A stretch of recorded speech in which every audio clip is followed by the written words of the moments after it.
Okay, lots of questions today.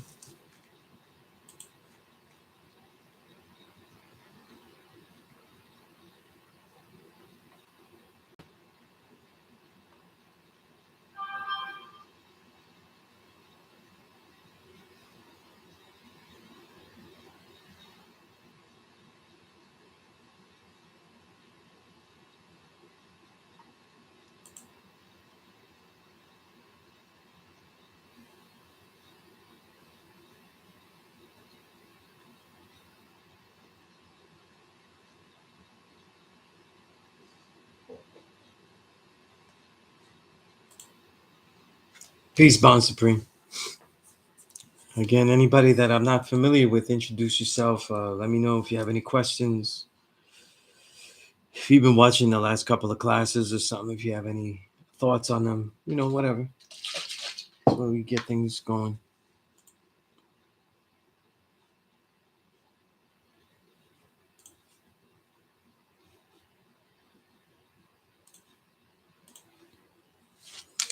There's a lot of questions I have from other students. So I'll only be here today for 2 hours.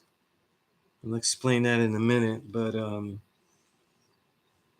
so we're here from 7 to 9.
Anyway, I have a bunch of questions and a wobbly laptop.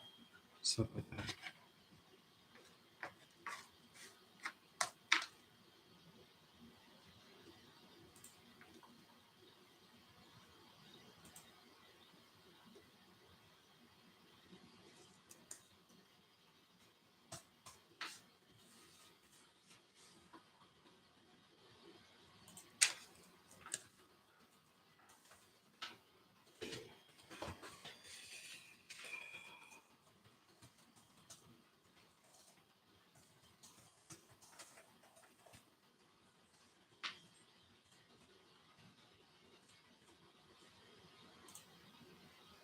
Light visible, Mr. Cow, peace.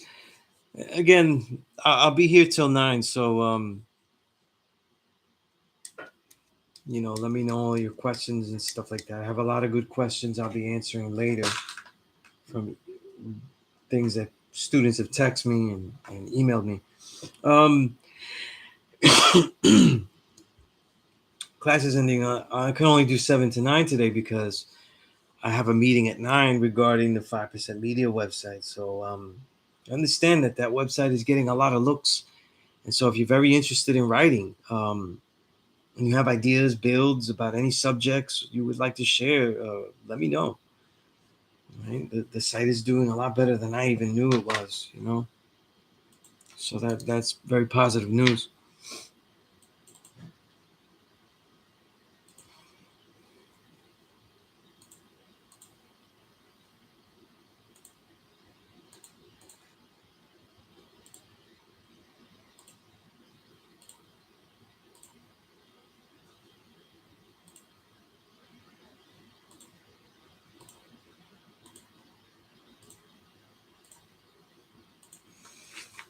Also, throw me your builds. Today's the Knowledge Add-on Cipher Day. This is very important very important degrees to know how to build with. So let's see how you do.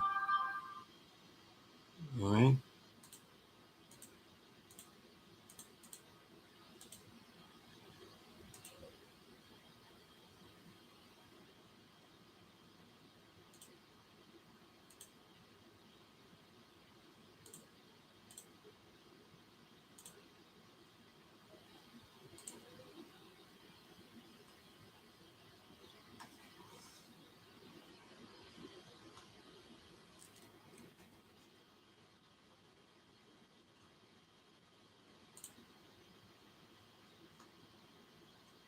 Let me write the website down.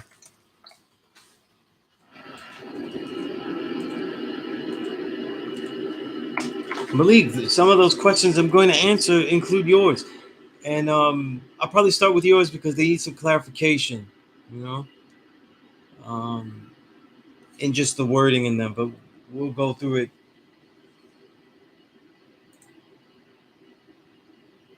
Again, if you're new to this here, I think that writing for the 5% media is a great way for those that are learning online to have a way of building in front of everybody.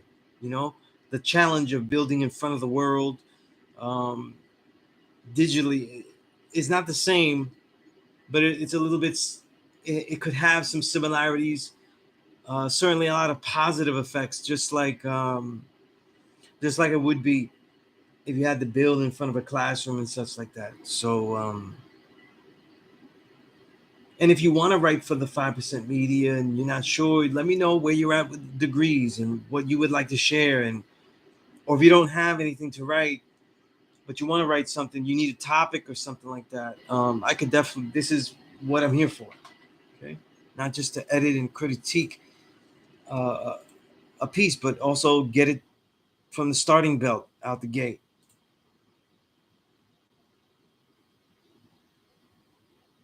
That way it could be totally useful.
Peace, infinite mind. Jarrell, peace.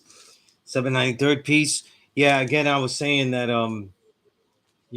this 5% media site is really doing well, and I had no idea. I was so you know it's definitely going to be continuing. I'll be building with some other gods and earths on how to continue with the build, but it certainly always needs writers. And if you have, again, if you don't have something to write, let me know. I will get you in there. But I think for my students that are on this digitally, I think it's a great way to get that practice to thrust your work out there, because it would be the almost the same, not quite, in many ways, not quite, but have the same concept as you being able to build in front of a classroom and share your thoughts out there. So, you know, tackling a forum.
No one also send me some builds. Where are the builds?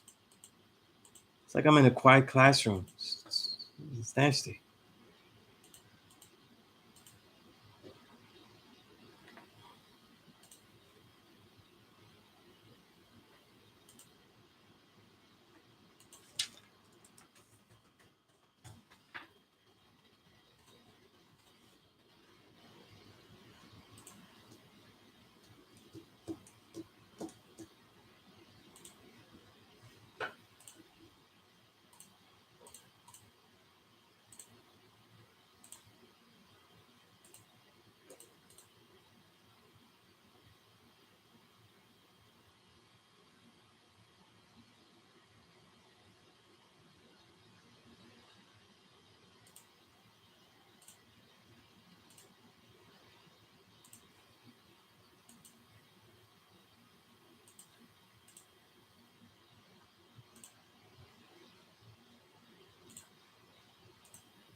My awareness of Allah helps me in every cipher in or out of it by being upright, firm, and Lord of every world.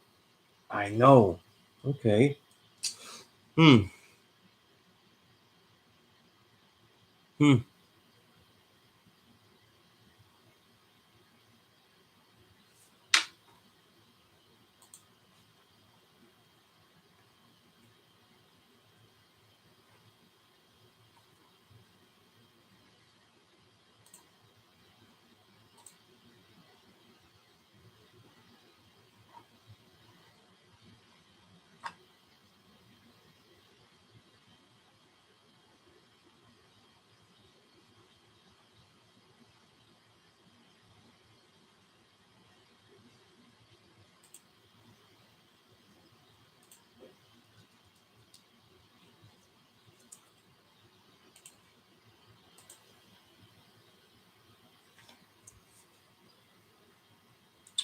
Infu said, "We are living in a time where the blue left have become the biggest bullies to master agendas." Oh yeah, definitely.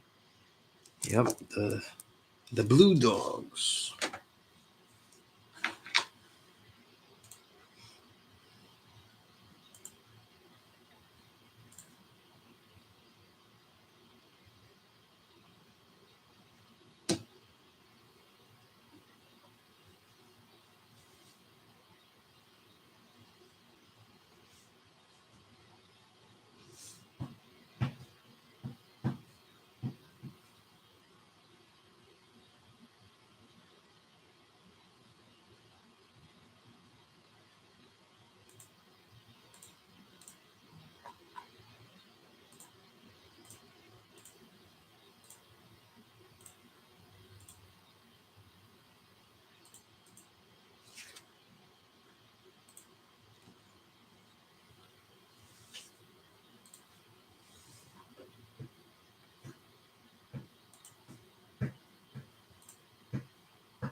He said today, white Karen lady freaked out when I got in the elevator with her without my mask. This has got to be the craziest times to be alive. Yeah, you didn't block your germs completely, and how dare you?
He said, I can see why in the Bible whole cities would turn to salt.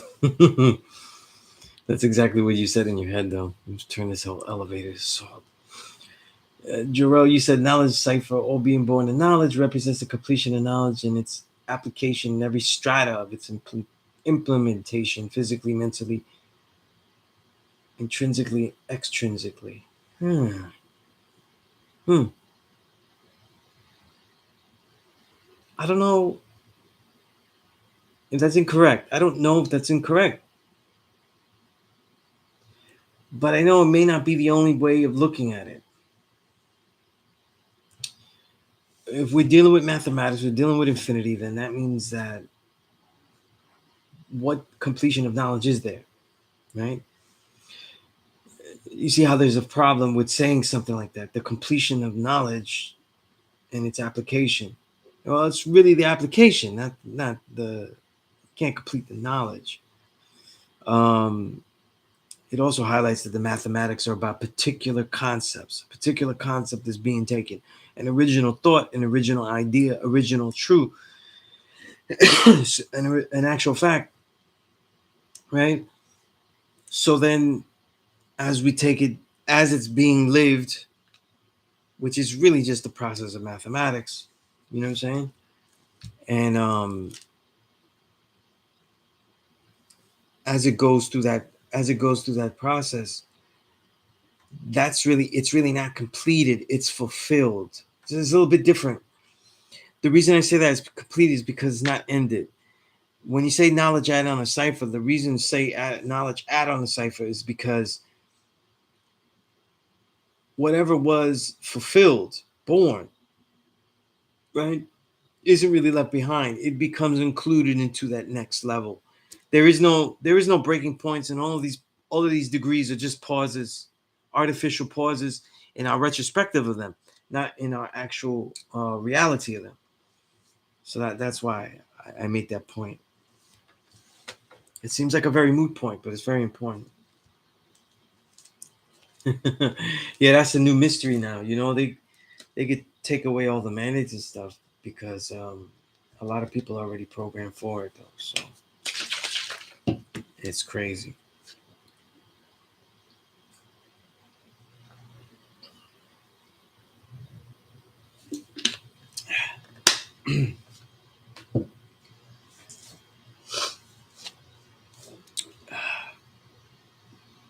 I'm drinking my chocolate chlorophyll drink, and I thought I'd put some cayenne pepper in there, and I think it works well.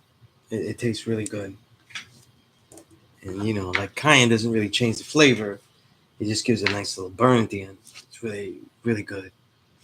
Anyway,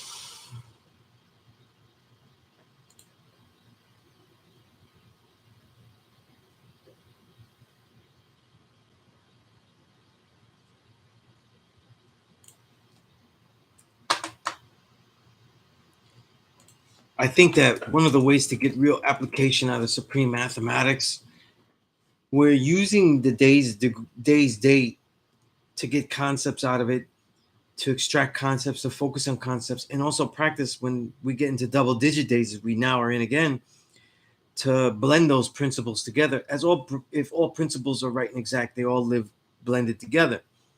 So then now the other thing is, what we really want to do is, um, we won't really want to emphasize that there isn't really a separation. There's just a highlighted focus, and that's why boning the degrees, like putting them together, I think is a great exercise because it reminds us that they're not just separate entities like that. You know.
It really is, though. It really is new mystery, God.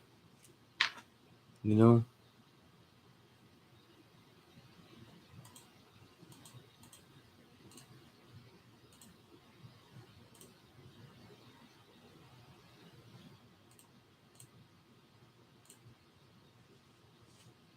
Now, Malik, you quoted the degree, but searching for trillions of years shows that when do we, what are the circumstances? Was the circumstance to stop searching because of the amount of time or a particular moment?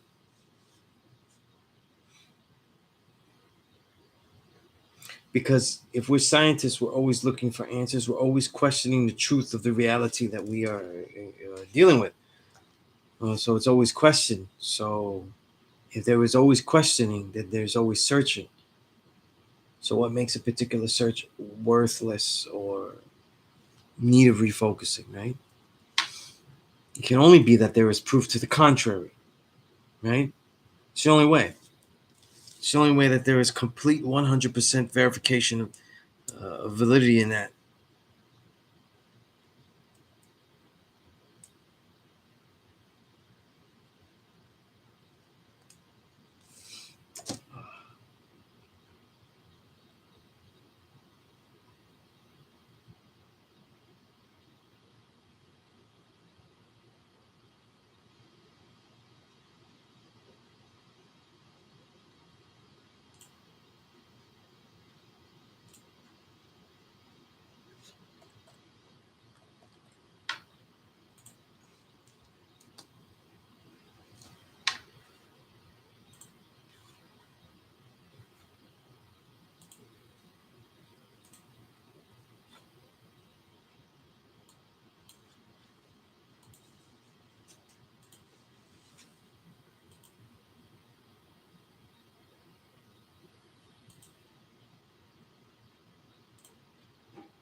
All right.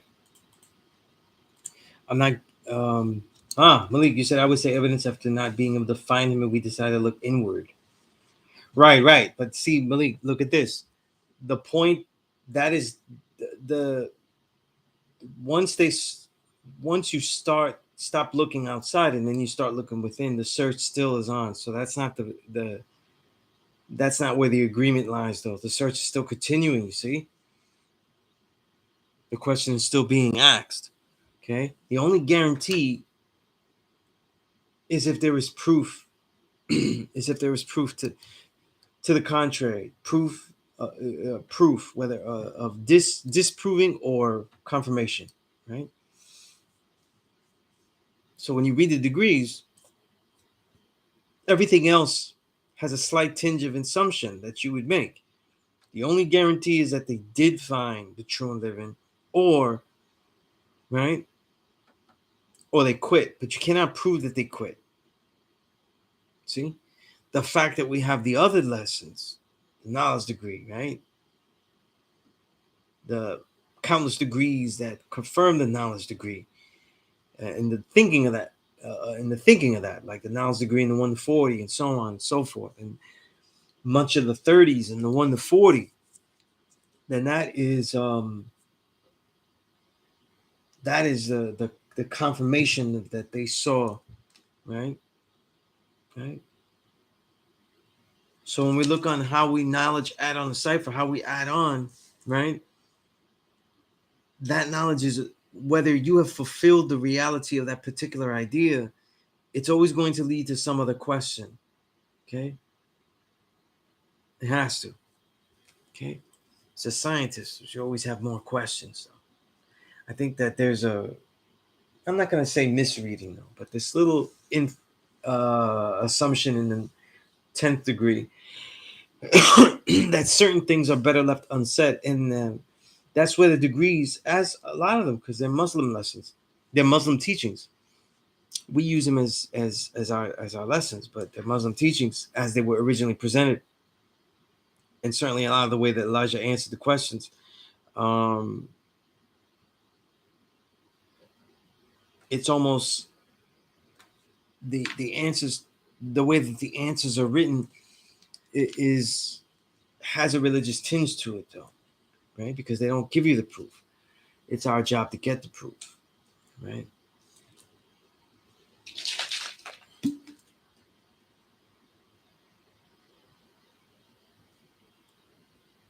And as we live this out, the proof is something that is daily, right? We continue daily, right, to show and prove.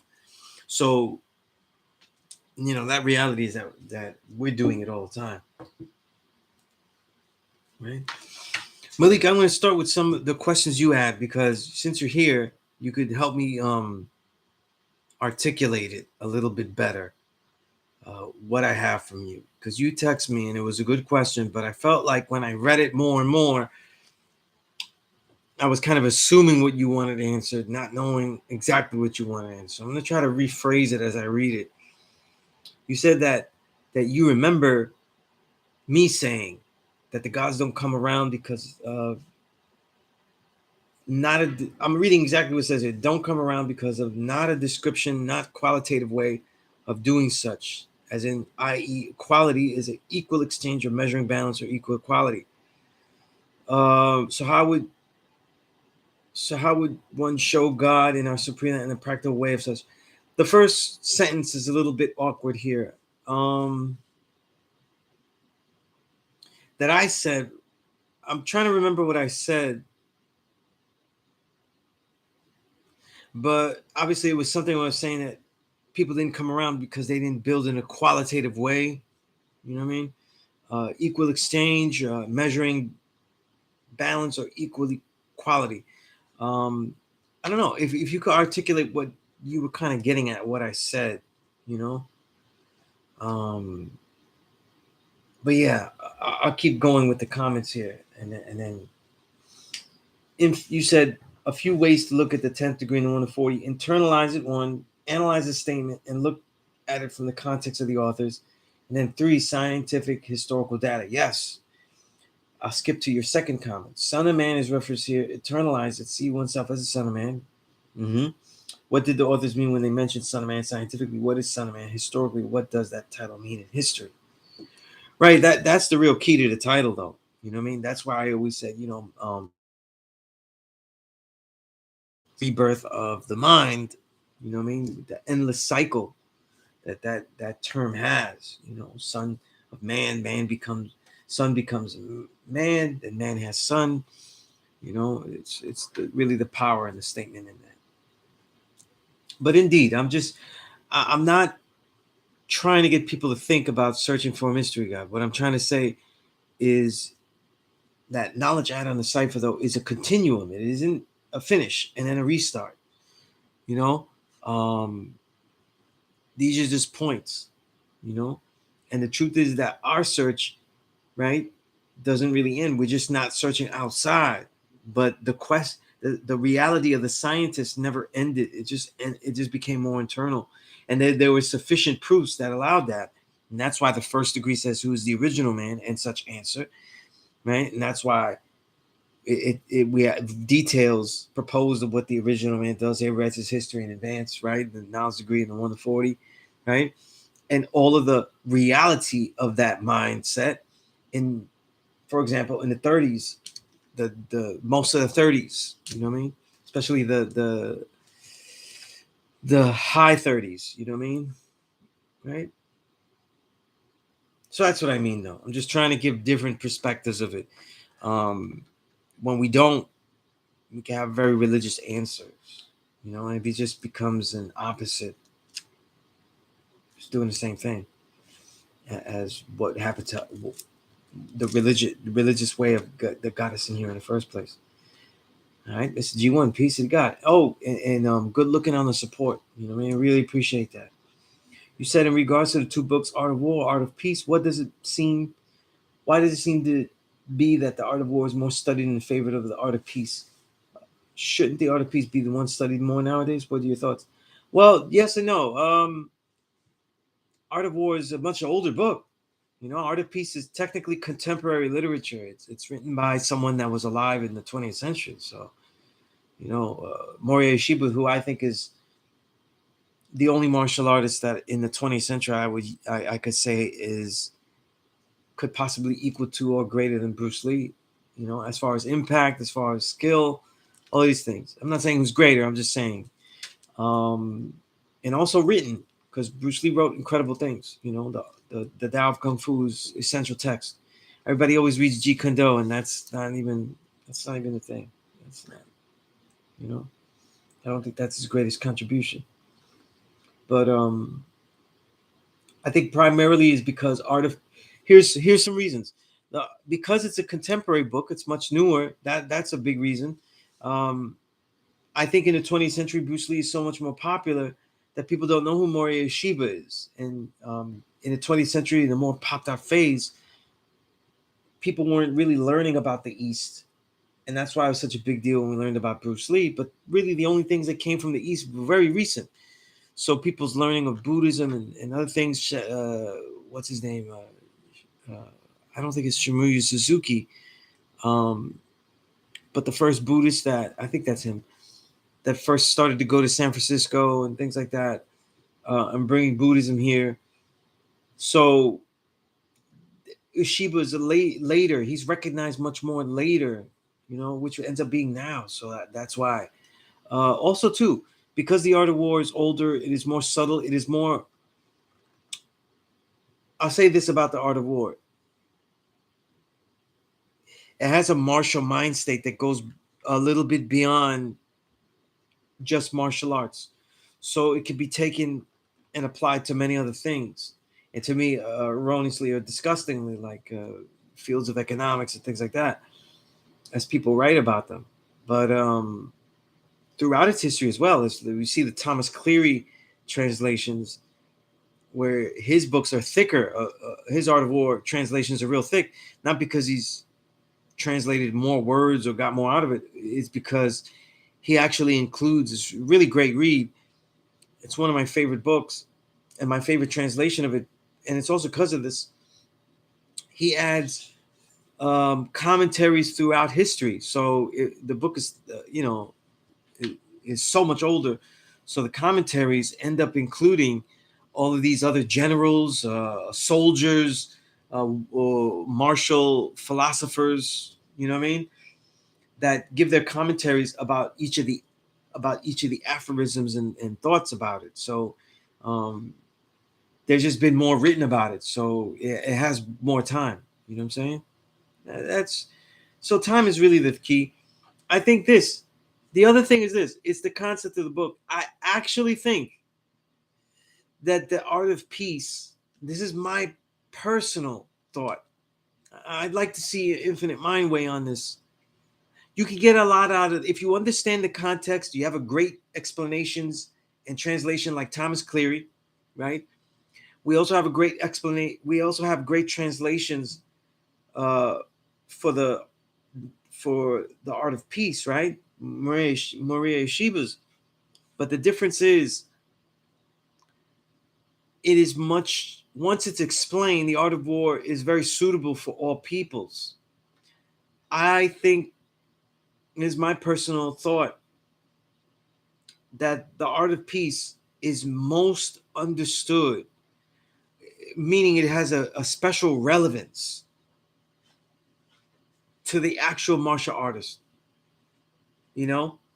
for the person that prepares to fight outside, to fight the unknown, to defend himself against the unknown. The Art of Peace, and part of the reasons is because of the Art of Peace is written more personal, intimate, as an individual's perspective, whereas the Art of War, excuse me, I did put a lot of cayenne pepper in that. Right? Maybe too much, right? But This is creeping up on me. But the Art of War is written more from a general standpoint, so you can look at things from the viewpoint of many. You could take many viewpoints from the Art of War, so it could be applicable in many parameters, and it could be appreciated. Um, Not as direct relevance, you know. So like some of the chapters in the Art of War, you'd have to you'd have to see it as, let's say, a business leader or someone leading a team in some project or something like that, because you're not a general in battle. You know what I mean? You're not deciding things that way. Whereas sometimes the intimacy of the art of peace is really written for that particular individual. You know what I mean? And so it's very micro. You know, I think those are some reasons why I wouldn't say it's favored. I've never seen somebody say, "Well, I'm going to choose the art of war over the art of peace." Very few people say that. You know what I mean? The truth is, most people that talk about the art of war, they don't even know if the art of peace exists. You know, because they're not martial artists. You know, the book has reached a popularity that is beyond just martial arts. You know, and I think that's why. But I've never really asked people though what they favor. I don't think that you should favor one or the other, because I honestly, Sun Tzu and Moria Shiba had the same ultimate goals. The truth is, both books are about peace. You know, um, that's why Sun Tzu. If you really study what Sun Tzu was about, he'd never released these treatises in the public domain outright when he was actually a general. He held those because he knew that they would be too revolutionary, too shocking. You know what I mean? Right. So that's also an important thing. Malik, you said, I hope that answers the question. I love that question. I love both those books. And again, because of the intimacy of the art of peace, though, it is very special to me.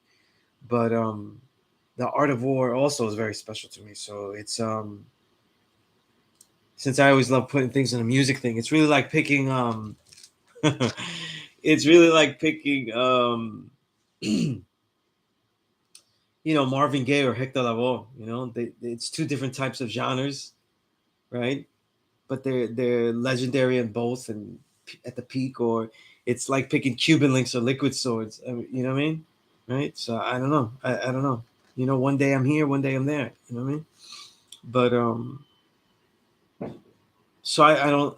I think I choose the reason I wouldn't pick is because I think that for martial artists, and that's the life that I live with these books, is most relevant that way. Um, you can't pick one or the other. You have to be. I consistently study both. Consistently study both. All right.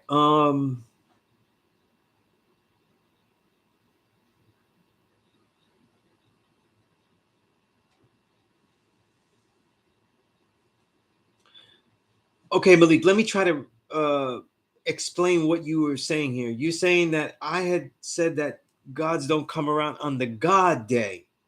Is that what you're saying? Like when it's March 7th, February 7th, July 7th, they don't usually come around? Because I do say that. You know what I'm saying? I have said that.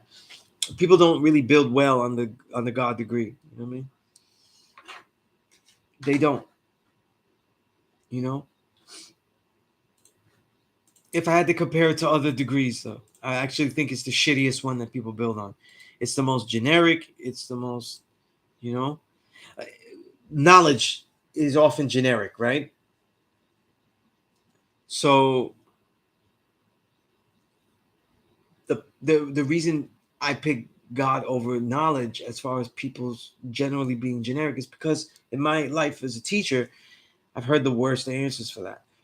But also, knowledge has so much more prepared answers that are kind of redundant, overused, cliche, but they're suitable. You know what I'm saying? Like they could be useful to the student. So that's why. But a lot of times to me, the builds on God are the same. They have the same negative concepts to me. But they're not useful. I don't find a lot of the builds when people build on the God degree. I feel that they're not they're not useful. You know what I mean? Like, what could you do with that? Tell me that you're supreme being. You know what I mean?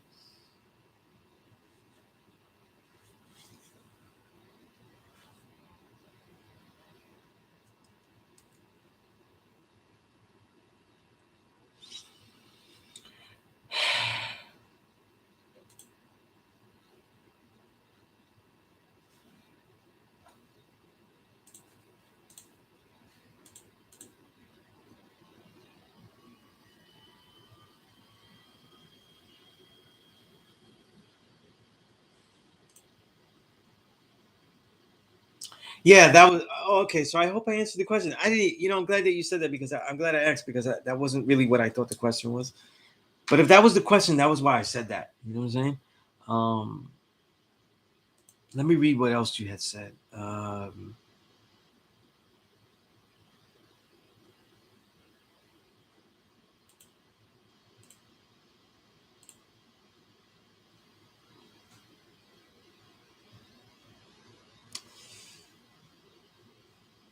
So how would show?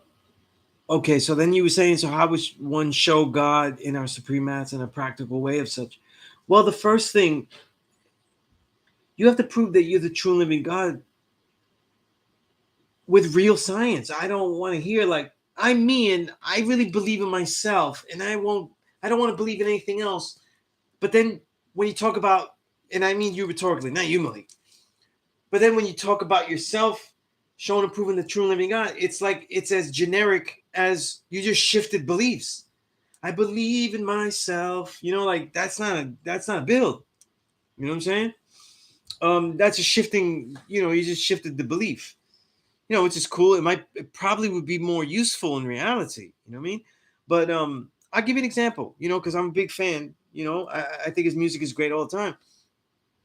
But if you ever look at the way Common, who's very influenced by a lot of things, including us, because he was around us a lot, and certainly enough, right? He'll throw mathematics and things like that, and it's something he's used positively. So I don't have no problem with that. I think it's great.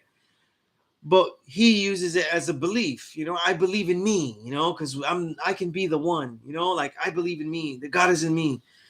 And that's belief though. So you can't just shift the belief outside and then put it in, because then that's cool, but that's another religion. It'd be another religion. you know so that's really where I'm coming with that. It needs a scientific proof, right? First you have to take away the idea about mystery. You know what I mean? The idea of mystery. So the prerequisite to saying that man is God, right, is that you don't bear witness to a mysterious being, energy, or force causing our reality. And then you say that all creation is really influenced by us to such a magnitude that we could be the only ones influencing it all. Because we're the only ones that not only do the knowledge to it all, but we're the ones that actually impact it. And of course, we have quantum mechanics that shows that on the tiny, tiny Planck scale, right? And then we also have, right, biochemistry, the supreme biochemistry of melanin, right? Its reality in the universe, so it's thinking reality as it works in the cell, right? So you have to learn about melanin and its power, right? And the supreme biochemistry, right? So these are all the things. And then if if the language of the universe is mathematics, right? Then that means that everything can be computed, right? And so then even the language of mathematics is within the realm of us, right? Time and space and infinity and in the reality of finity, right?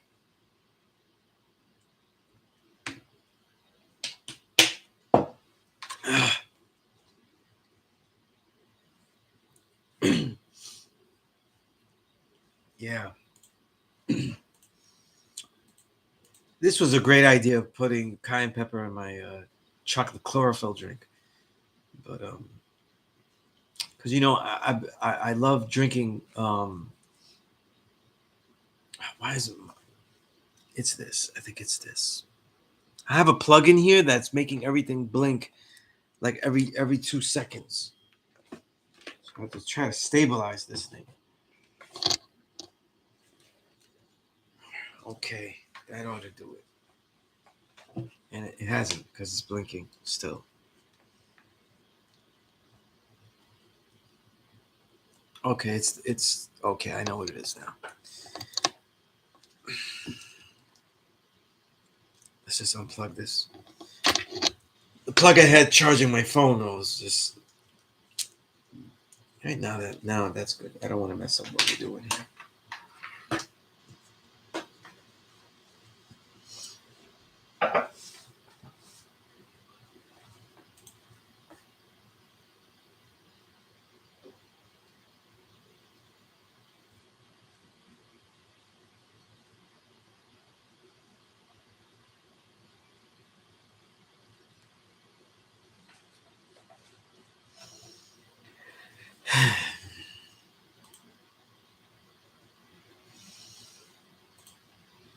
All right.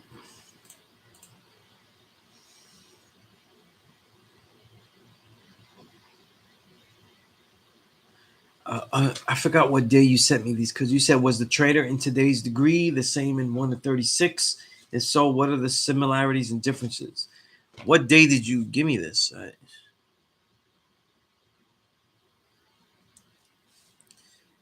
Well, let me see. Oh, yeah, the God day. Because I was thinking the trading post, right? The trading post, right? I mean, that's the same thing. You know what I mean? The same result, but it's not really a different trader per se. You know what I mean?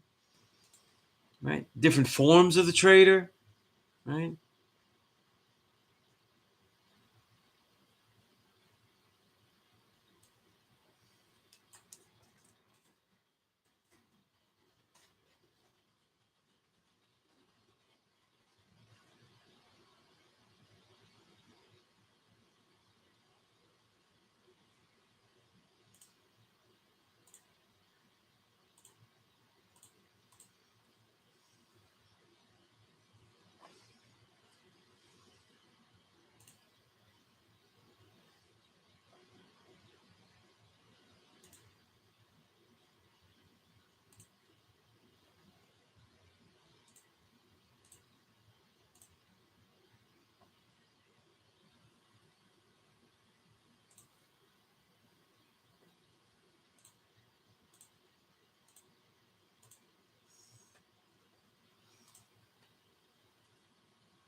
I did a video. You know, Inf Mega recorded a video in one of my classes where I was asked about that. You know what I mean? I wouldn't say its origins are older than Sun, Moon, and Stars. I think that's absolutely not true. And don't worry about the grammatical errors, Malik. And we work on them. We work on them. Right? Everything's a work. Okay. Don't accept them. Don't never accept your errors as just the way you are. But we work on them. Right? We work on them.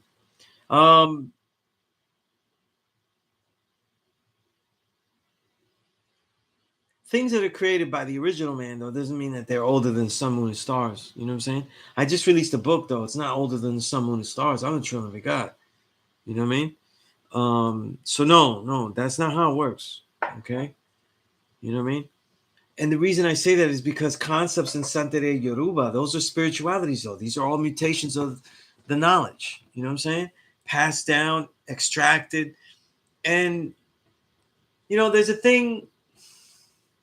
I think the best way to explain it though is in Destruction of Black Civilization by Chancellor Williams. He says that Africa was a strong fist, right? And you got to do it like this, right? This is Africa, right? This is the root of Africa, right? Nubia, everything, right? As it gets deteriorated, things are separated, right? And the separation and dilution goes downward, southward. And what happens? You lose institutions. The education institution is separate from the military. Military is separate from the agriculture. Economics is separate from that, right? And everything becomes separated. And so no one has a connection to it, you know? Um, I don't bear witness to that though. I don't bear witness that any type of mystery is older than the sun, moon, and stars. You know, that's not really what Santeria is at all. You know what I'm saying?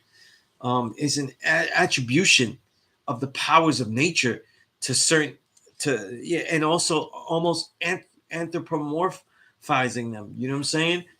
To orishas and deities. You know, and then when it gets into, you know, during slavery, that gets embedded into the saints, and so it becomes anthropomorphized more as those saints. But I don't.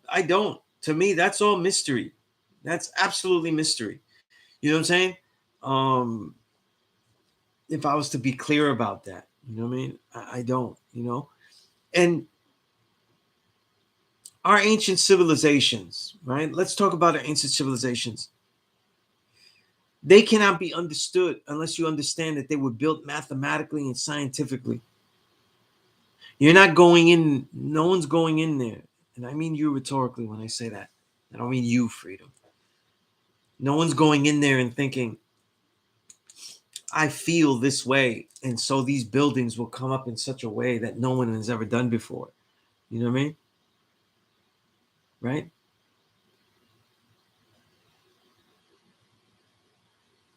So I think that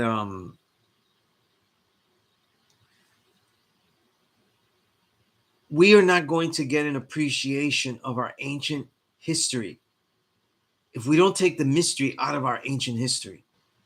You know what I mean?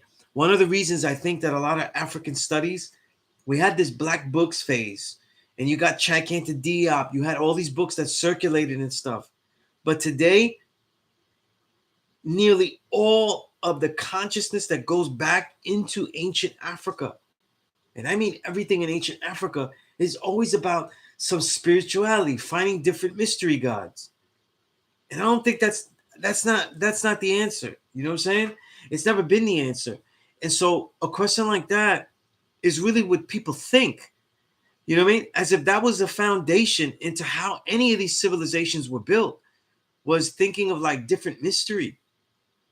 And it wasn't. It was real science and mathematics and understanding of things that are way beyond. You know, they didn't prey on their feelings and how they relate to things, and then build up an ability to make let's just think about this, structures that are able to withstand weather for tens of thousands of years.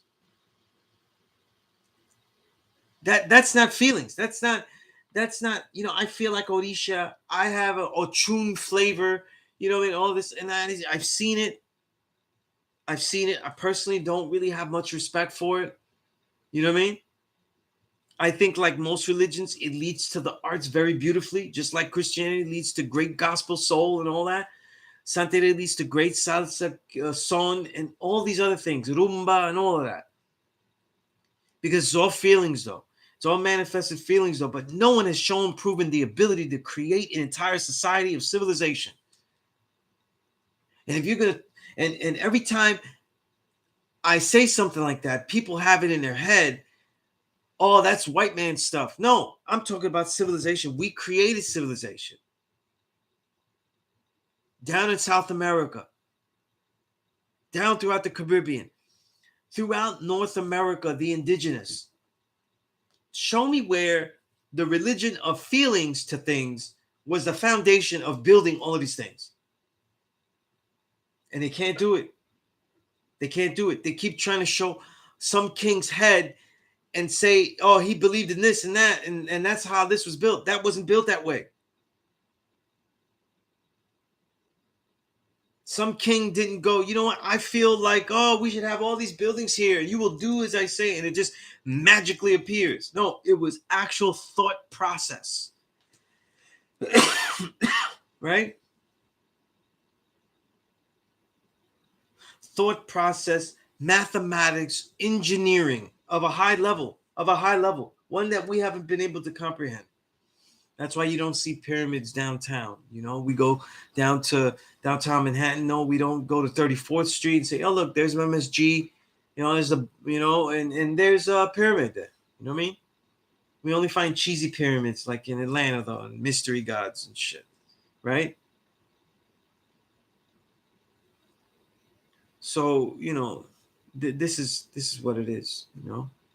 So I could never say that any kind of spiritual thought process is older than the sun, moon, and stars. Nah, that's all interpretation of the reality. You see? Now, mind you, 120 lessons as a whole, though, is not older than sun, moon, and star.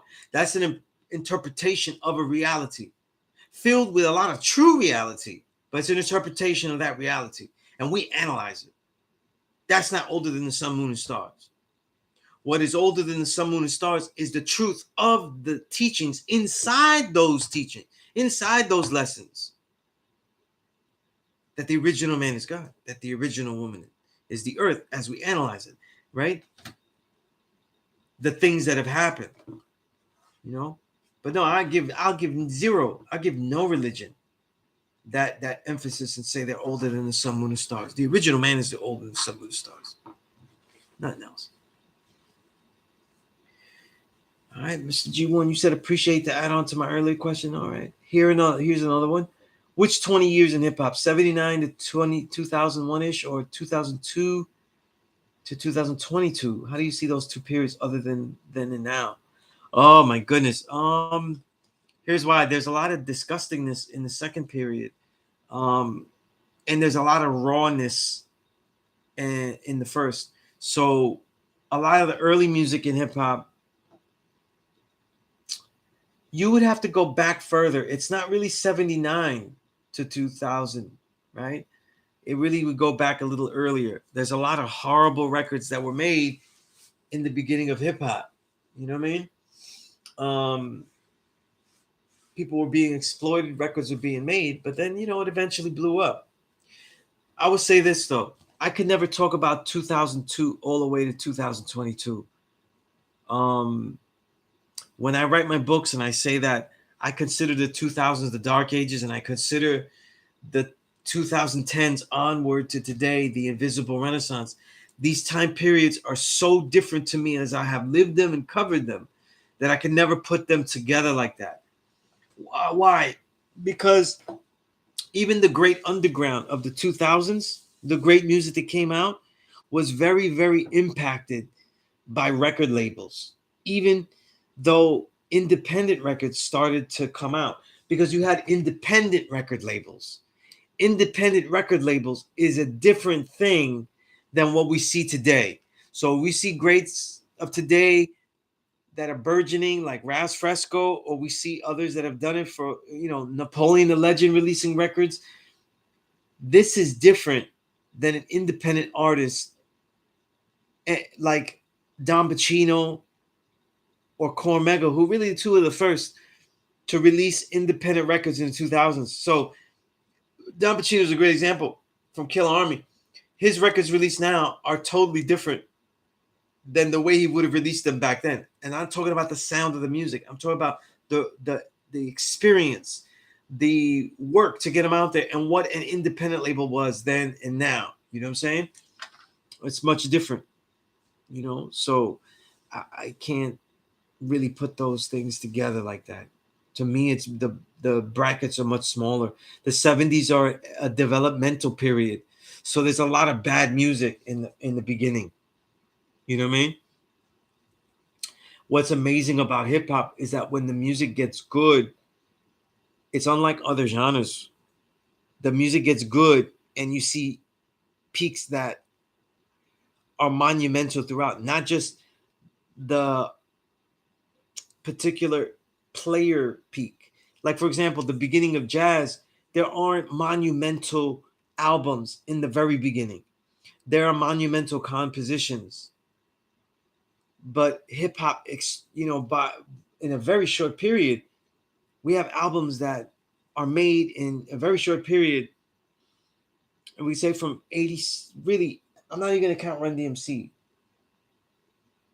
I start with Rakim and KRS One, albums that are so monumental that they still um, are valid musically today, as far as being creative, as being next level on all levels. You know, extremely fast. So like the books that I'm writing, though, I'm writing a book on the dark ages, the 2000s. You know what I'm saying? I don't write books about the 90s too much. I think that many people have written about them. I think that my commentaries about them will come out in the other books I write. Because I do have a lot of commentaries, of course. I was in that era too, particularly the 90s.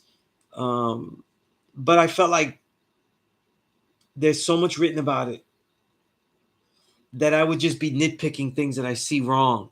And that's why I just include my general thoughts about them in other books about other periods, and you go from there, or individual artists. So like a lot of times in my books, if I write about Nas, let's say in my reel of 2020 21, I wrote about Nas and his two albums, but in that essay on Nas's two albums he released last year, which gets him in the book, deservedly so. Um, I'm writing heavily, about what I have thought about his career, and just general thoughts I've had. You know what I mean? So, you know what I mean? But definitely, I could not clump him up into two periods like that, because it's incorrect. It's incorrect. Um, Completely different. You know what I mean?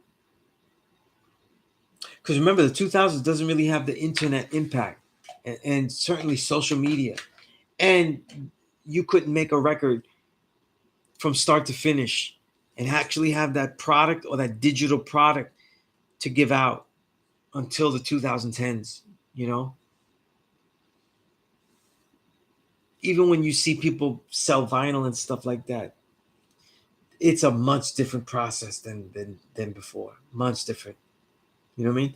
And there's already a future. I won't say who's who and name those names yet. I'll let them fulfill the history they've written, even though I get privy to a lot of history about to be written before it gets written. Um, there are artists that will be developing their own methods of making their own vinyl, and that will be eclipsed as well. You know what I'm saying? That will be eclipsed as well. And then they won't have to do that anymore either. Wait for others to get it right.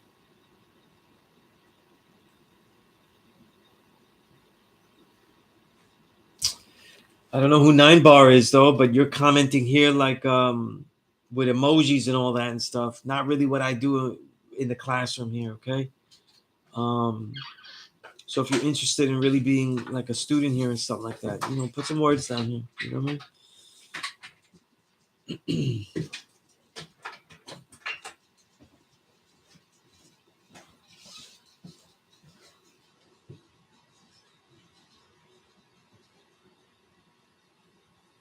Freedom, you said, how would you say the original man created the universe through science, math, and engineering?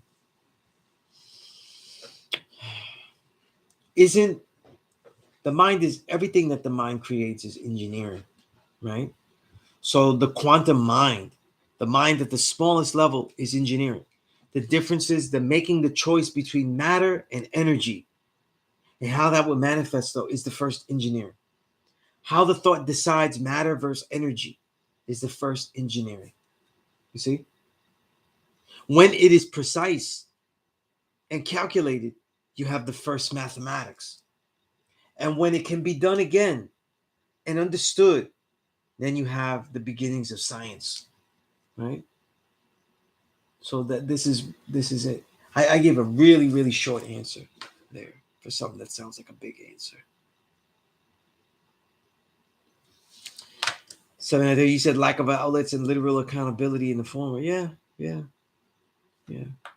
I can't tell you It's like when people say basketball and they say, man, this guy was good. I wish he had gotten a shot.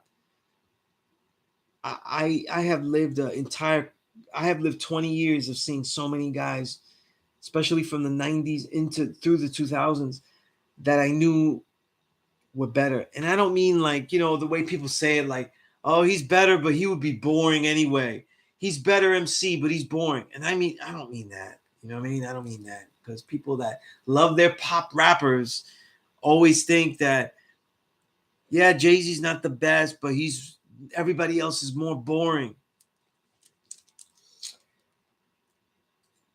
There are so many artists that, if they were artists that you know and artists that you don't know, that if they were catapulted correctly, they were so much more exciting and so much more dynamic and clever, and engaging, that you know it pales in comparison. But here's the thing, right? When we look at the history of music, and this is something I wrote, because I covered payola. You know what I mean? I'm the only one to write in a major magazine know how Funkmaster Flex took payola. But everybody was concerned with the person taking the payola, and no one cared about the entertainer that was handing him the payola. If I showed and proved that Flex took payola, you tell me what songs were he playing, because that would answer to you who gave him the payola. It's the only way. Right? So, Malik, you said when it says beaten and killed by the same ones who advocated this God, were they original as well? Absolutely. They could be anybody. You know what I'm saying? They could be anybody as you go along. You know what I mean? It's a tough life. God, you said actual facts. Lots of artists that's not in the spotlight who mainstream artists don't even compare to. Yeah, that's always going to be the case. Always going to be the case. Because not all the time, but generally, the more complex artist is not the one that's embraced. The one that you have to work out a little bit. Like, for example, Pharoah Monch is a much more complex artist than even Nas, right? On many levels. Certainly on many technical levels, right? And even sometimes on some songwriting levels, because it becomes more intricate, right? And so people couldn't really get that, you know? But if you wanted to say, well, that's because Nas is not as boring as Pharoah Monch, then now, Nas is exciting to me. He's one of the most engaging to me. He's one of my favorites. But Pharoah Monch could never be said to be more boring than anyone else in the universe, because he's incredibly engaging, right? So it's not always about who's more exciting and stuff like that. It's what people could digest. And that's why when people say, like, in today's world, when people say that music is a universal language and stuff like that, well, you know what? That's true. But people don't know how to speak the language of music. And so they don't know what they're listening to when they hear the language of music, right? So I don't bear witness that music is a universal language, though. It's a language that people that don't know how to speak it, read it, listen to it, enjoy it, more so than other languages. But that doesn't mean that they understand the language.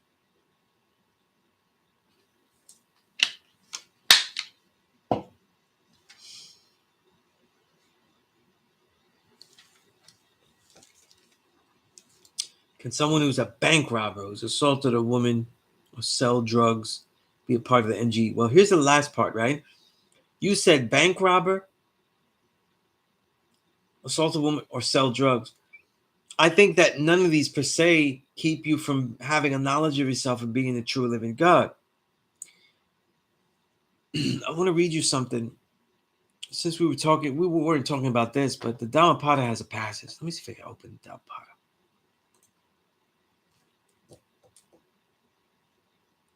And only I open it to get you engaged in other literature, but it's also beautifully written. Right.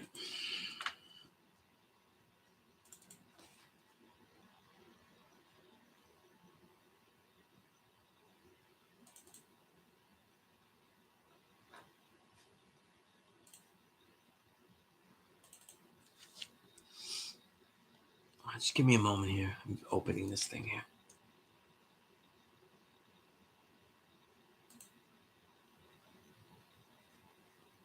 All right, here we go.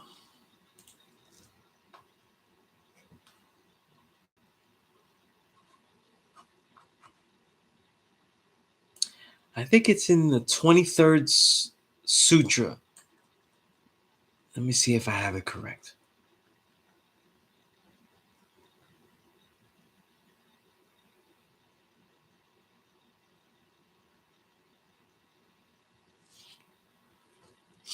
Hold on a minute.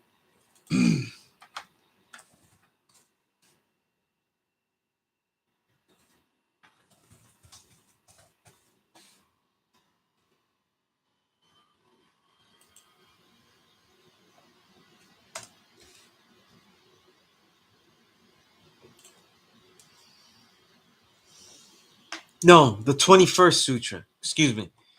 I want to read you the 21st Sutra from the Dhammapada. Okay? It's called Out of the Forest. Right? And you'll see the part that is relevant. But I'm going to read you the whole thing because if you've never read the Dhammapada, you get an idea. There is pleasure and there is bliss. This is the 21st Sutra called Out of the Forest. There is pleasure and there is bliss. Forego the first to possess the second. If you are happy at the expense of another man's happiness, you are forever bound. You do not what you should, you do what you should not. Right? You do not what you should, you do what you should not. You are reckless, and desire grows, but the master is wakeful. He watches his body. In all his actions, he discriminates, and he becomes pure. He is without blame, though once he may have murdered his mother and father, 2 kings, a kingdom, and all its subjects. Let me read that again. He is without blame, though once he may have murdered his mother and his father, 2 kings, a kingdom, and all its subjects. Though the kings were holy and the subjects among the virtuous, yet he is blameless. The followers of the awakened awake, and day and night they watch and meditate upon their master. Forever wakeful, they mind the Dharma. Dharma means path, right?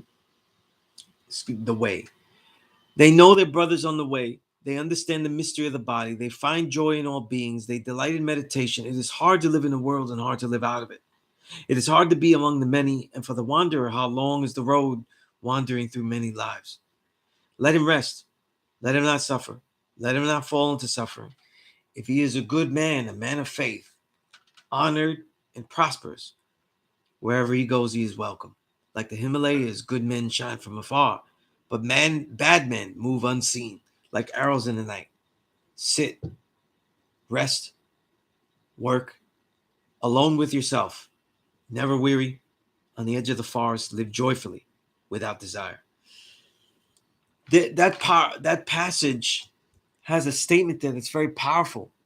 It says he's without blame, even though he murdered his mother and father, 2 kings, a kingdom, and all its subjects. So the kings were holy and their subjects among the righteous. So he did the most vile things, and he's blameless, right? It means that if he was ignorant, then he is blameless, right? And it also, and what it means is that if a man gains knowledge of self, then he will have to work at those past transgressions. He will have to work on dealing with them. He will have to work at atoning for those things, and however he has to do it. The respect of the people, the love of the people, the loss of distrust, whatever he has to do, he has to do this, right? But no man is dead unless he's in physical death, right? He always has the possibility of coming back, right? So if being a bank robber, if assaulting a woman or selling drugs is in the past, then he could make it stay in the past, right? So that's my answer, right? For some people, and understandably so, they'll never be able to respect that, to accept that, right? Maybe the particular woman assaulted will never accept it. The people who were destroyed for in the path of those drugs, drug selling, the drugs they used from him, uh, the people that were, in the way, that were gotten out of the way viciously so he could continue to sell drugs, right? The people in the bank that were horrified and frightened and hurt, right, because of his actions and, in robbing that bank, right? They may never accept it, right? But that person certainly can be someone to vindicate himself. 7-9-30, you said that rock freestyle session where Dame and Jay shut shit down in a few hours was P.E.A.C.E captured live and in motion. My guy since the first album in 91, Munch, indeed. One must have thinking caps on. Yeah, definitely. Doesn't matter if you thought the songs were good. The truth is that during that time, though, people paid for their songs to be on the air. And they took his money. A good example is AZ made a lot of more pop-oriented cuts that could have been great on the radio, but they never got that much burn. It's not because people didn't like them and stuff. It's because they didn't play them. They didn't play them as much, and they didn't couple it with the big interviews and things like that. You know what I mean? Right. I got you said Papoose wordplay, for instance, is crazy, but I think artists some anyway dumb themselves down for shine. Yes, but it's not the only time. I've seen great artists dumb down in such small fractions because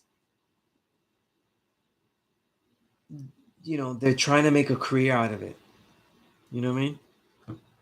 And everyone from Monch to so many legends, they've all had to deal with trying to make things more palatable to people. You know what I mean? And now, because of the music making now, people like Monch, they just say, fuck it, and I can do that like the channel, the 13 album with the group, just incredible stuff. You said 793rd, Monch dropped Straight Bullet, then Nas dropped I Give You Power. 2 songs covering gun impacts from 2 different percent as once. I improperly reacted as that he was biting. Yeah, but because of record labels, I say that he wasn't. If today it dropped with that much time between it, you could say he's biting. But it took a long time to make a record back then, So, Straight Bullet dropped. That's late '94. That wasn't a single, so it's on the album. So it's not November '94. Um, I Gave You Power comes out in '96. So you say, oh, that's 2 years. He could have came up with it. Yes, maybe. So there is a possibility, but I don't know. There's a possibility he was inspired. But let's say, for example, right? Here's why, right? If Nas was inspired to do the metaphor because he heard Straight Bullet, which is a possibility because it's a big gap, then what he did with the Straight Bullet song is what a producer does with a sample. You know what I mean? And he made another classic, because those are 2 classic records. You know what I mean? 2 classic records. For me, I prefer Straight Bullet, and not because of the lyrics of both of them. I think they're both incredible. What Monch and Prince Poe did, and Nas. But I just like the music on Straight Bullet more. It's my preference.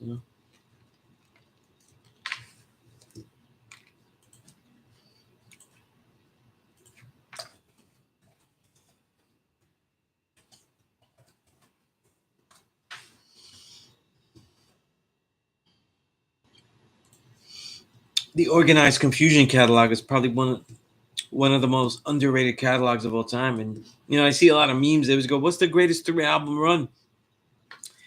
I don't know if it's the greatest, but the 3 Organized Confusion albums are up there. They're definitely in that running. You know.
Peace of God divine. Okay. Be safe out there in P.E.A.C.E. 793rd, you said that used to have me vexed as you could tell how those AZ joints were crafted in the mid to late 90s. Yes, after a while, I wish he would stop making those, like especially in his 2000 albums, in the 2000s. But, one thing about the Do or Die thing, they got Do or Die and Do or Die 2, is that people kind of assume that everything between the two albums is trash.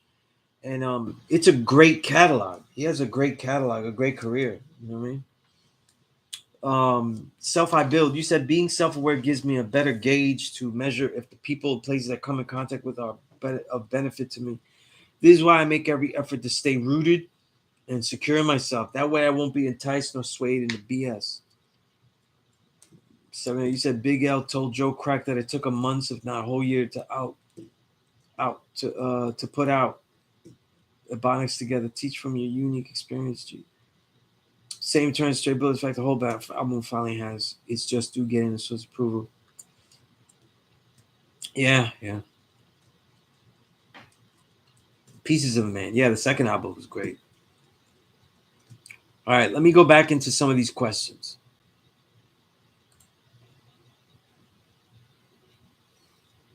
All right, last question Malik you had was, what is a prophet? Prophet is someone who foretells something that will happen, though, usually referring to God, the coming of God. All right. Or someone that affects the mentality of how people see God, right?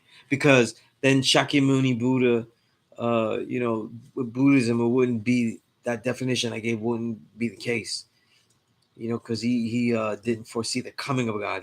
Because that's Buddhahood and Buddha mentality, and Buddha nature, I should say.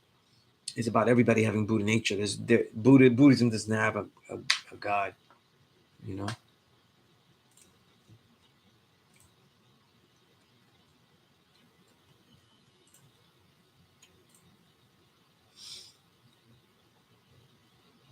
Yeah, self I build. Let's see. You had some questions too.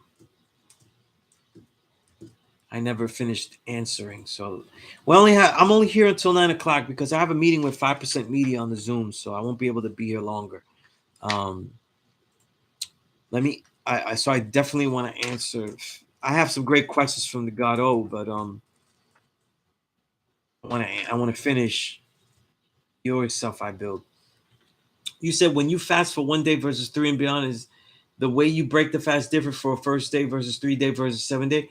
Yeah, I think so. Absolutely. I don't really do 3 day. I work out too much. I train too heavy to do 3 day. I don't even do 3 days or 7 days. You know what I'm saying? Um, but it's always different. You know what I'm saying? Your lifestyle should shift. What you're doing, how you gauge yourself. And the key is though is that the way you break the fast is always careful and slow. You know what I'm saying? You don't just get a giant meal and eat it though. So that's what it is. You know what I'm saying? So the longer the fast, and it's really about how easy it is for you to get back to food. So you might try to, eat some fruits that go down well. You know what I'm saying? Don't break a fast by binging, especially the longer the fast. You eat slowly. You know what I'm saying? Right? Foods, liquids, fruits to start out with slow. Maybe a easygoing soup. You know what I mean? Maybe some, bean soup, lentil soup, or something. Something easy in the system. Right?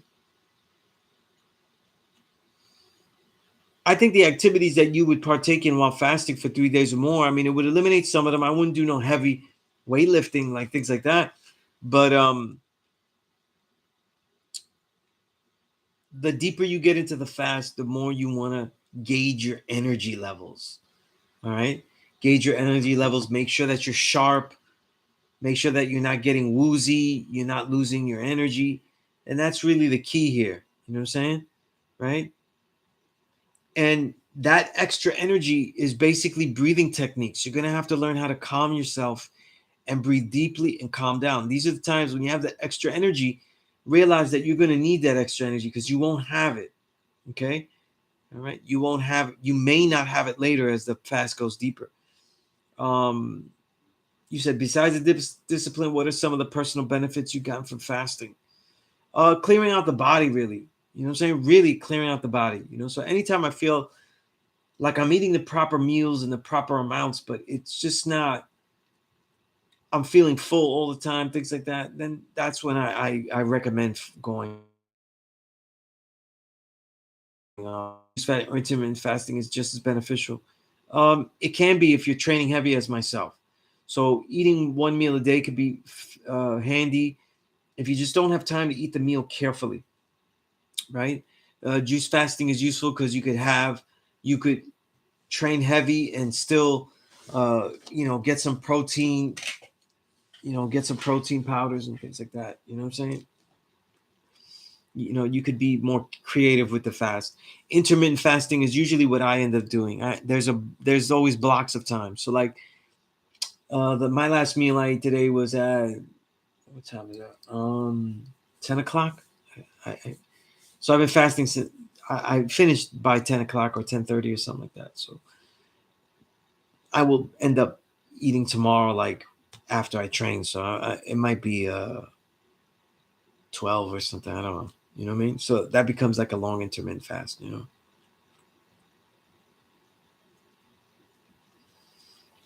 The intermittent fasting, if you do it, it's about 16 hours. I forget. It's like 18 hours, 16. Let me see what people usually say.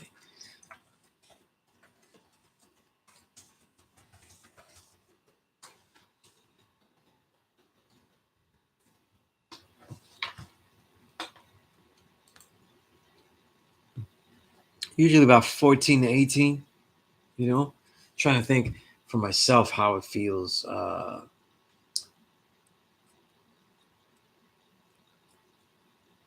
But 14 is pretty good. You know what I mean? So like, if you could consistently make that gap of 14 to 18 hours, and try for 14, try for the low.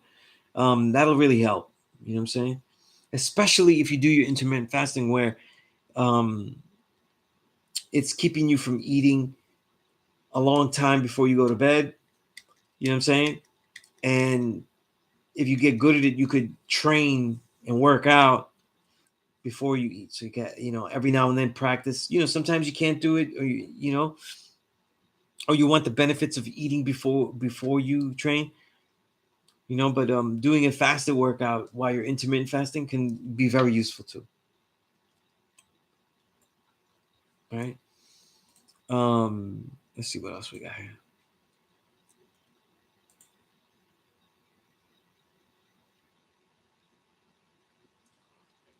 The thing about intermittent fasting is that you could always do it. You do it all the time. I'm usually intermittent fasting. When I don't is because I feel like I just want to get more weight. You know what I mean? And again, because I fluctuate. I only, it my weight, I'm training heavily, so it usually just fluctuates like two plus or minus 2-3 degrees. You know what I mean? Depending on how much I eat. Right. All right. Number 6, you're asking me for something, so I'll get that to you.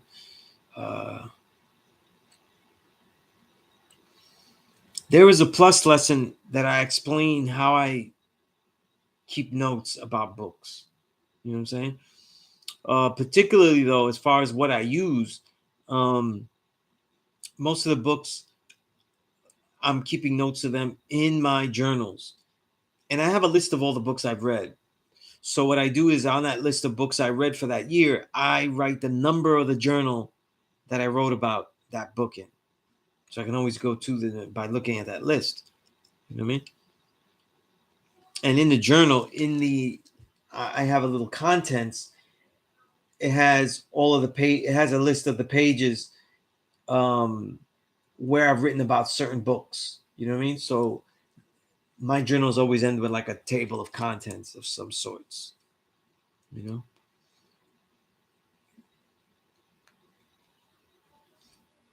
and that's how I really would refer to that information. You know what I mean? Creatively, I have a lot of methods though. Like for creative works, I I come up with ideas line by line, creative ideas. that hit me. So I have a big thoughts Google Docs, and I'll open. If it doesn't fit into anything I'm currently working on, I throw it in there.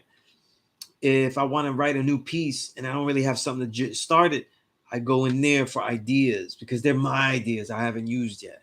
So and I just put some hot shit to set it off. You know what I mean? So all of these are ways of keeping my creative ideas, my notes from books. But that's how I do the books. You know what I'm saying? That's how I do the books. And again, it's so much easier to keep my notes about books when you're reading them digitally because I could write notes inside of the digital book. All right. So those conclude Self-I Builds questions. Very good questions as always. Very good. It really shows me that you're always thinking.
Okay, let's see what we have here.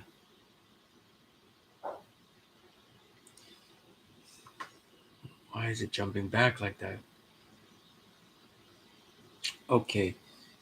G1, you said, with that said, I forgot to add specifics to the last question. Which Renaissance period? The Golden Era? 90s during 1979, 2001? The Golden 90s, uh, okay, or the Invisible Renaissance. Invisible Renaissance to me is not from 2002 on. It is from 2010 on. Yeah. The Dark Ages to me is really 1999 on to 2010, you know? Really end of 99, you know? And the golden era is really like, to me, of recording. That's how I like to use it. To me, I consider the golden era recording, and that to me would be from the beginning, Rakim, Paid in Full, Criminal Minded, all the way through Wu-Tang Forever. Yeah.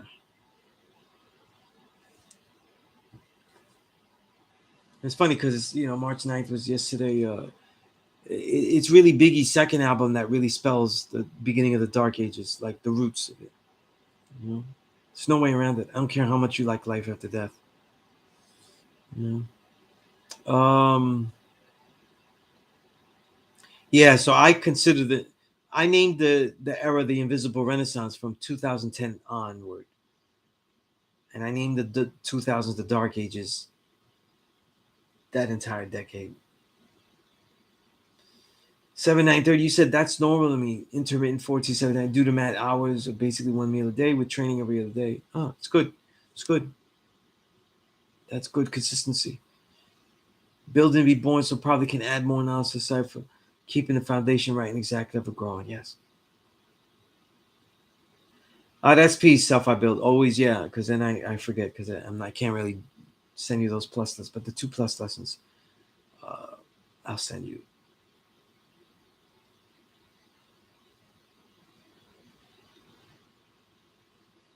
If I remember correctly, AZ actually sampled the original Gil Scott Heron. You know, Gil Scott Heron's album collection is great. It's a great collection to have.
let's see what we have here.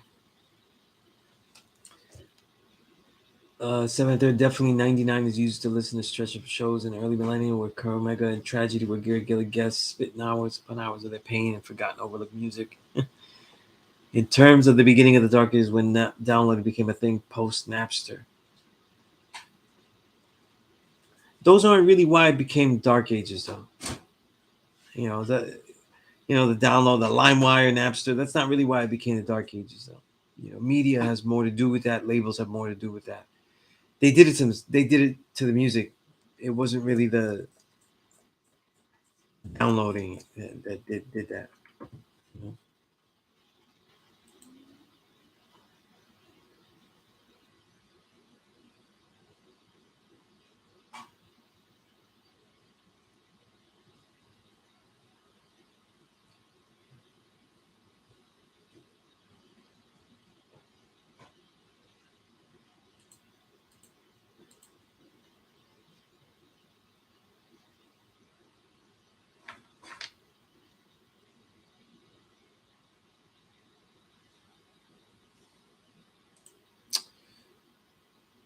All right, so I'm gonna have to save the God O's questions because I only have 10 minutes here. He has some questions that are great.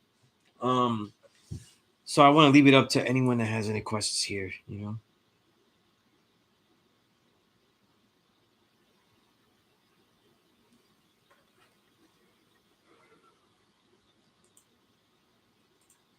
Again, class is ending at 9 o'clock. I have a meeting so we're building on our 5% media, continuing the website.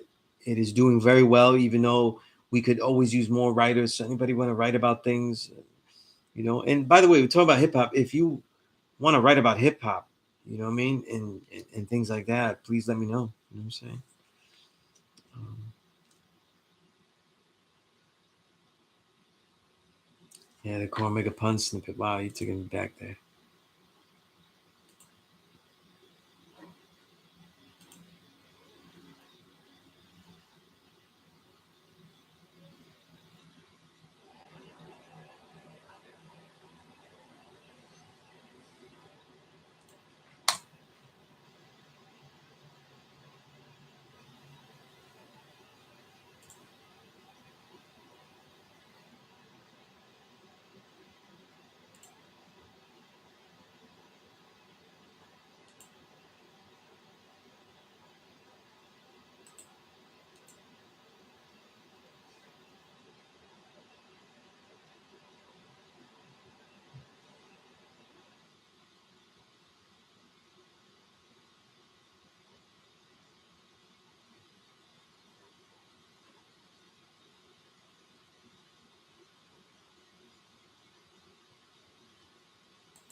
All right.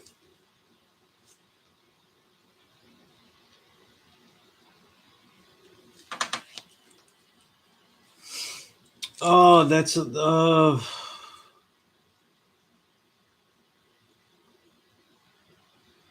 it's certain people.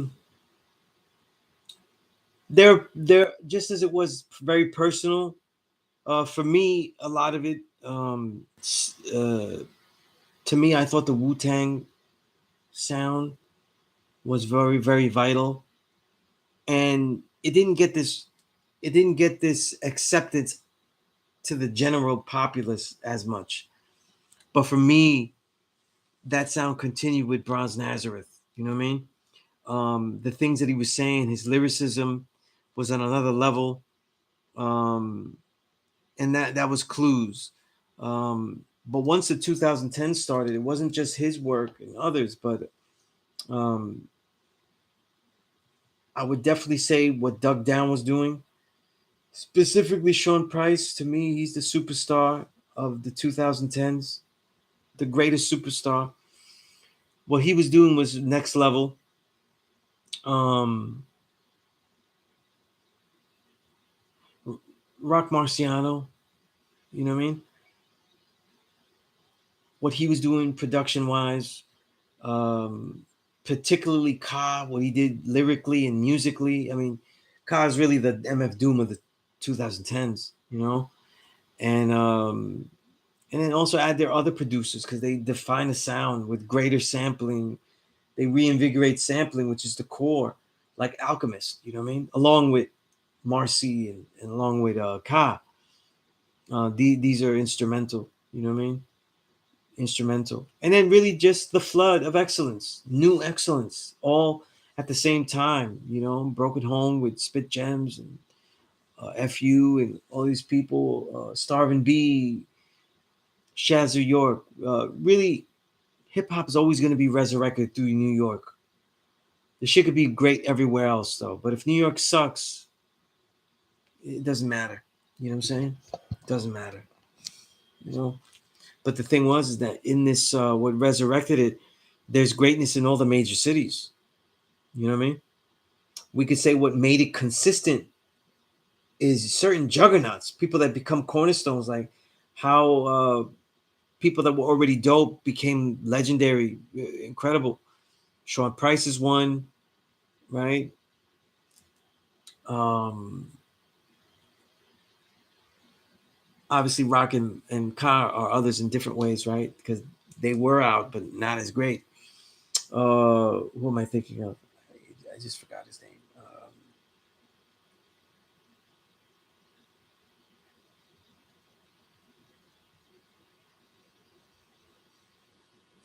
Planet Asia, the god Planet Asia, Power, right? Became a cornerstone, you know, and then just, you know, it's such a mass amount of movements, you know what I'm saying? From all the places, Philly, uh, Detroit, right? Because it continues. It's not just Bronze and everybody he's affiliated with, right? All these major cities have, you know, exceptional music. It isn't just one place, you know, right? Greats that peak and become incredible, right? So they were really dope, but they become incredible, like Sky Zoo, because he really comes out in 2000, late 2000s. You know, people like that, you know what I mean? Elzai was coming out with an album tomorrow. Like, you know, there's a lot of MCs that were really good also start becoming great, you know, along with all these new artists, you know. So it's a combination, but it's really the amount. People like Napoleon the Legend and others, you know, doing things, you know, right? People that rhyme at a level that they would match up in any era, you know, right? That's really the key here. All right, last couple of questions. I really got to get off to this other meeting, but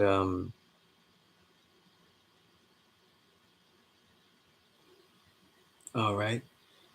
Malik, you said it. Elijah says the universe started 78 trillion years ago, 76 for the sun and the universe. Allah, how did it come to be beforehand here? Okay.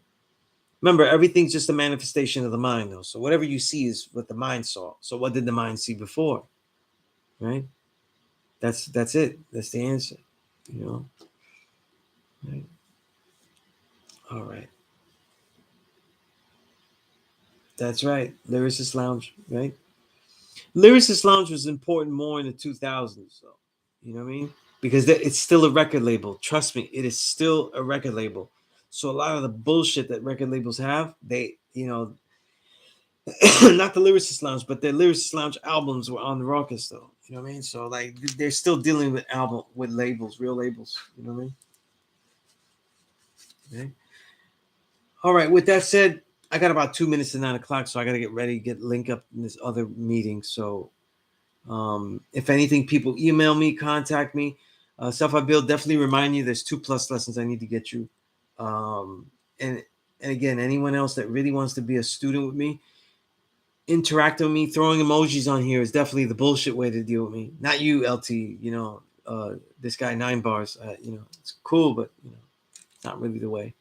Um, but think, imagine you're in my classroom, you're outside going, "Yay, wow!" You know, like I don't need a choir. Not here. You know what I'm saying?